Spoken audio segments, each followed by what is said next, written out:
Good morning दोस्तों, आप लोग कैसे हैं? मैं तो बहुत अच्छी हूँ। अभी तो यूपी टेट का पेपर चल रहा है। मेरा पेपर 2 तारीख को था और पेपर का अगर आप लेवल पूछेंगे तो ज़्यादा ईज़ी भी नहीं कर सकते और मॉडरेट तो कह सकते हैं, क्योंकि वो थोड़ा-सा ट्रिकी बेस था।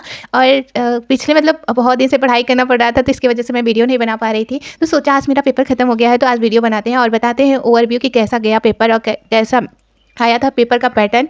तो इसके लिए आज मैं वीडियो बना रही हूँ। तो क्या कहते हैं, उसका जो लेवल था यूपी टेट के पेपर का, मेरा क्या कहते हैं अपर प्राइमरी था। उसमें जो मैथ के क्वेश्चन थे जो सर लोग ने सॉल्व कराए थे, उससे तो कुछ नहीं आ मतलब मैक्सिमम नहीं आ रहा था। लेकिन सिंप्लीफिकेशन का 2 क्वेश्चन आया था, जिसमें वो रहता नहीं है अंडर रूट करके उसका स्क्वायर करके अगर दोनों को जोड़ा जाता है तो उसका सिंप्लीफिकेशन वही वाला आता है, तो वो वाला 2 क्वेश्चन थे।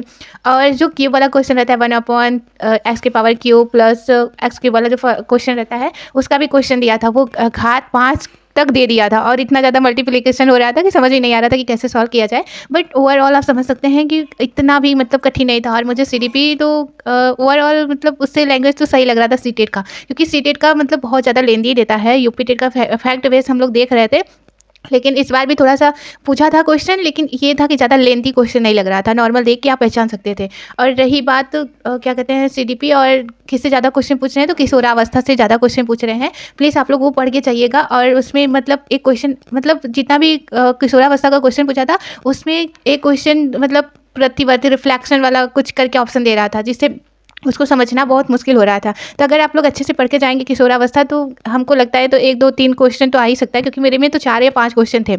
और जहाँ तक मैंने अभी रिव्यू देखा है, तो कल के पेपर में सेकंड शिफ्ट वाले में सर बता रहे थे कि 30 में से 24 क्वेश्चन के आंसर डी थे। तो समझ ही नहीं आ रहा था कि कोई बच्चा अगर 5-6 ठो लगाएगा तो उसको ओवरऑल कन्फ्यूजन होने लगता है कि अरे यार, मैं सही लगा रही हूँ कि गलत लगा रही हूँ, क्योंकि लगातार हम डी क्वेश्चन नहीं लगा सकते। पता नहीं किस पैटर्न का क्वेश्चन बनाया था। पहले रहता था कि 25% ये रहता है, 25% वो रहता है, 25% वो रहता है, लेकिन ऐसा कुछ नहीं था इस बार। और पेपर ठीक था। अगर आप लोग अब तो प्राइमरी वालों का है पेपर, आप लोग अच्छे से पढ़ के जाइएगा। और ज़्यादा ये क्या कहते हैं, जो मैराथन वराथन है उससे कोई क्वेश्चन नहीं पूछ रहा था, बंडूरा वंडूरा से कोई नहीं पूछा था। आंसू बेल से एक क्वेश्चन बस पूछा था मेरे में। और इतना थ्योरी, इतना सिद्धांत, इतना मतलब बुद्धि परीक्षण, व्यक्तिगत परीक्षण, इतना मैंने मेहनत करके पढ़ा था, शायद कोई क्वेश्चन भी नहीं आया उससे। मुझे समझ ही नहीं आ रहा था कि उस टाइम क्या किया जाए। और पूरा जाते टाइम इतनी बारिश हो रही थी, तो यही है स्ट्रगल। स्ट्रगल तो कहना ही पड़ेगा और जाना ही पड़ेगा पेपर देने। और चाहे बारिश हो तो जानते हैं, अगर आप लोग इतना ज़्यादा मेहनत करते हैं, अगर सेंटर में जाने में अगर 1 मिनट की देरी हो जाती है तो लोग अंदर नहीं लेते हैं। सो इसलिए मैं कहना चाहती हूँ कि आप लोग पहले जाइए, क्योंकि मेरे भी सेंटर पे बच्चे थे मतलब जो थोड़े से देर से पहुँचे थे। और आपको पता है कि देर से थोड़ा भी हो तो एंट्री नहीं है। और क्या उसमें कंपल्सरी है। अगर आप सोचेंगे कि मैं 2 पिक्चर ही लेके जाऊँ, 2 फ़ोटो लेके जाऊँ, तो मेरा काम तो कुछ नहीं है पिक्चर का, फ़ोटो का, बट आपको 3 ले जाना बहुत ज़्यादा कंपल्सरी है। तो आप कोशिश करिएगा कि 3 लेके ही जाएँ।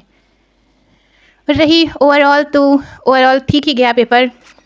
तो देन अगर आपको मेरी वीडियो अच्छी लगे तो प्लीज़ लाइक एंड सब्सक्राइब करें। मिलते हैं नेक्स्ट व्लॉग में। Bye bye.